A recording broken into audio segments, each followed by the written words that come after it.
Important points ये याद रखने के, जो ट्रांसपाइलोरिक प्लेन होता है वो राइट किडनी में वो किधर से पास करता है, अपर पार्ट ऑफ हाइलम से, और लोअर पार्ट ऑफ हाइलम से जो पास करते हैं ट्रांसपाइलोरिक प्लेन लेफ्ट किडनी में। ठीक है, राइट में क्यों वो अपर से कर रहा है, क्योंकि हमने डायग्राम भी देखी थी, अगर कुछ याद हो तो राइट जो किडनी होती है वो थोड़ी नीचे होती है क्योंकि लिवर आ जाता है।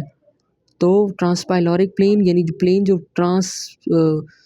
पाइलोरिक रीजन ऑफ स्टमक से जो पास कर रहा होता है, तो वो राइट किडनी में हाइलम के ऊपर से होगा, लेफ्ट किडनी में नहीं, वो हाइलम के ऊपर से होगा through the upper part of hilum, और लेफ्ट किडनी में लोअर पार्ट ऑफ हाइलम से होगा।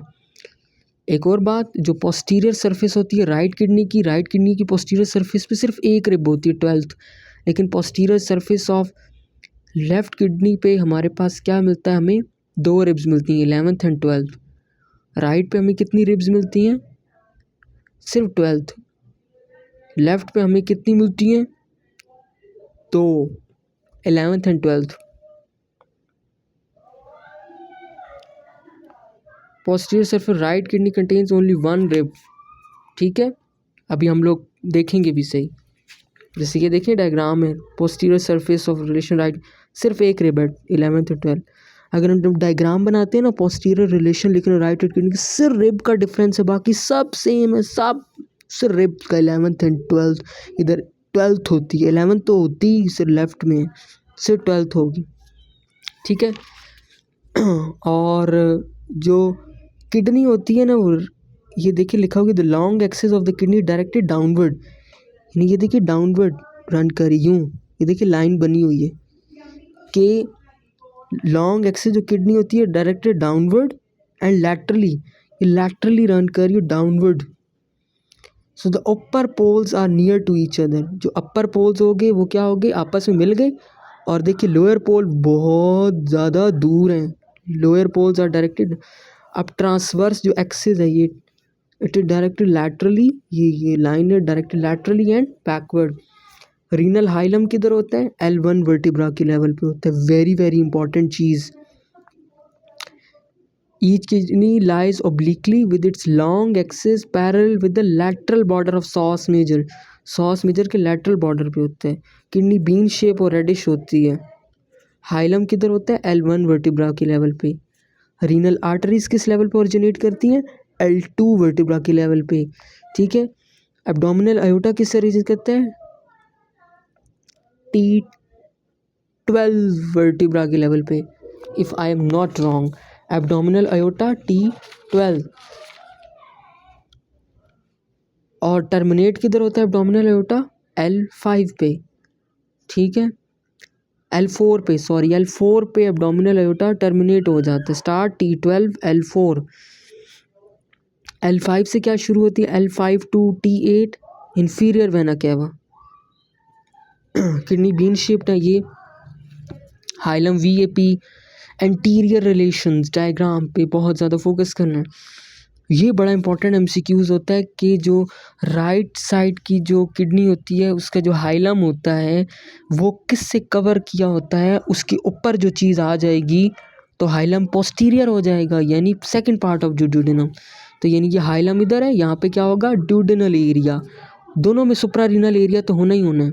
आयोटा से राइट साइड पे इन्फीरियर वेना कैवा है, ऊपर सुप्रारीनल एरिया, ये हाइलम किससे कवर कर दिया, second part of the duodenum को। यहाँ पे फिर लिवर आ जाएगा, क्योंकि हम पता है ना राइट साइड पे लिवर होता है, राइट किडनी को लिवर ने कवर कर लिया तो हेपेटिक एरिया आ जाएगा, हेपेटिक एरिया के इंप्रेशन आ जाएंगे, इसको कहेंगे कोलिक एरिया। यहाँ पे मीडियल साइड में लोअर पोल पे क्या होगा, middle part of lower pole jejunal area. अब अब हाँ, anterior relations of the left kidney. ठीक है, इसमें ट्राइंगल पहले बनाना है, सुप्रारीनल एरिया, ट्राइंगल क्या बनेगा, गैस्ट्रिक एरिया। अब लेफ्ट किडनी में left renal hilum lies posterior to body of pancreas and splenic vein, यानी हाइलम के ऊपर जो चीज़ आ जाएगी वो कौन सी चीज़ होगी, पेनक्रियाज और स्प्लीनिक वेन्स, यानी ये हाइलम के ऊपर आ जाएगी तो चीज़ ये पेनक्रियाटिक बना दी, क्योंकि पेनक्रियाज बड़ा होता है, स्प्लीन थोड़ी छोटी होती है तो स्प्लीन को पीछे बना देंगे, लेकिन वो भी हाइलम को कवर करेगी नीचे से, और ये ऊपर से डायरेक्टली कवर कर लिया मेजर एरिया। और दोनों हमने याद रखें कि मीडियल साइड पे दोनों तरफ जूजिनल एरिया, ये भी जूजिनल, यहाँ पे छोटा है जूजिनल, यहाँ पे जूजिनल थोड़ा बड़ा हो जाता है और पीछे कोलिक एरिया आ जाता है, ठीक है। और जो देखिए अब ये भी बड़ा इंपॉर्टेंट है कि जो मीडियल बॉर्डर होता है कनकेव होता है, मीडियल बॉर्डर कनकेव होता है, वहाँ पे हाइलम होती है, रीनल आर्टरी वेन्स होती हैं, ठीक है। अब एंटीरियर लेफ्ट राइट और लेफ्ट किडनी के कर्ली इंप्रेशंस। अब posterior relations very very important. Right और लेफ्ट किडनी का पोस्टीरियर की डायग्राम है, सबने एक चीज़ चेंज करनी है, रिब चेंज करनी है। राइट में से 12th रिब, लेफ्ट में हमारे पास होगी 11th एंड 12th दोनों होंगी। सबसे पहले ऊपर डायाफ्राम बनाना है क्योंकि डायाफ्राम होता है किडनी की पोस्टीरियर, ये 12th रिब बन गई है, ठीक है। अब डायाफ्राम के दो लिगामेंट्स होते हैं, मीडियन आर्कुएट लिगामेंट और ये वाला कौन सा है, लेटरल आर्कुएट लिगामेंट, ठीक है। अब हमने डिवाइड कर देना इसको 3 पोर्शन में, एक ये पोर्शन, एक ये। अब मीडियल टू लैटरल चलो 3 मसल्स लगे हुए हैं, बिल्कुल मोस्ट मीडियली हमारे पास कौन सा मसल लगा हुआ है, हमारे पास सॉस मेजर। दरमियान में मिडल में क्या लगा हुआ है, क्वाड्रेटस लंबोरम। सॉस मेजर के आगे क्वाड्रेटस लंबोरम। सबसे एंड में हमारे पास क्या होगा, हमारे पास होगा transversus abdominis. Psoas major quadratus lumborum transversus abdominis. Psoas major medial, ये बड़ा इंपॉर्टेंट आएगा। 3 muscles are shown, one is medial psoas major, middle पे क्वाड्रेटस लंबोरम, लेटरल पे हमारे पास क्या होगा, लेटरल पे होगा हमारे पास ट्रांसवर्सिस एब्डोमिनस, ठीक है। अब इसकी नर्व्स और वेसल्स आते हैं।